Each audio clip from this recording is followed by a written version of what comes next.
Hi everybody, my name is Taylor Cash. I'm a first year student at Grand Canyon University in my master's program. I'm very excited to be taking classes online. Kind of help me with my busy schedule. I am a manager of 7 coffee stands, so I am busy and working pretty much 24/7.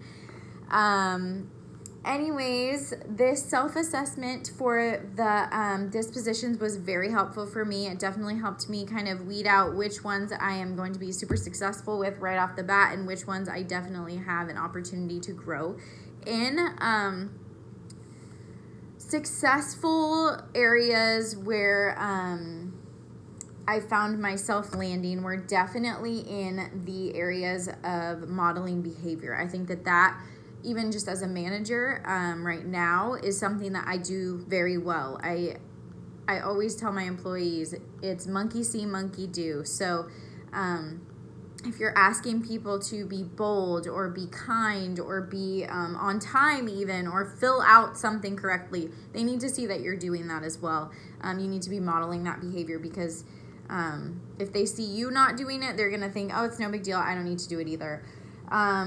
Celebrating diversity in the classroom, something I'm so excited about, something I'm really excited to bring into conversation and create a space where it's very open and safe to talk about diversity and challenges that you face with not knowing certain things and stuff like that. I think is crucial to a learning and growing environment. Reflection and experience. I think that is something huge that a lot of people kind of look past. So reflection on what you've already learned. Reflection is huge. Thinking back on that, thinking how it relates to your life or your work or whatever you're doing. And then experience. Again, we've talked about this. I think that is huge in learning and growing. And it really nails down the point to what you're doing. Areas for improvement for myself, I know, would be in sound judgment. I think that I'm very empathetic and I am very shy, which is weird because I'm a manager for many coffee stands, and so I'm around a lot of people, but I'm very empathetic, so it's really easy for me to not use sound judgment when using a form of discipline for my employees, which soon hopefully will be my students instead of employees. I think that using sound judgment instead of using emotion is really important. That's something I definitely need to work on in order to stay professional. And what makes a teacher professional, in my opinion, is completely having boundaries and setting those boundaries very clear and boldly right off the bat. I think it's really hard for some people to set boundaries because it can be uncomfortable at times.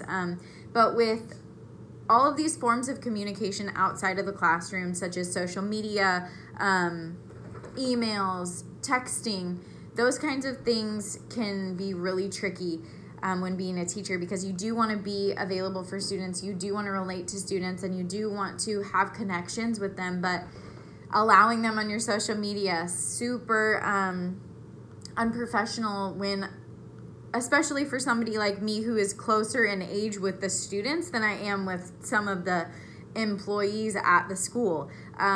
Just not a good idea at times. I think that after kids graduate, that's totally a different story. That's something where, then you can share your personal life with them.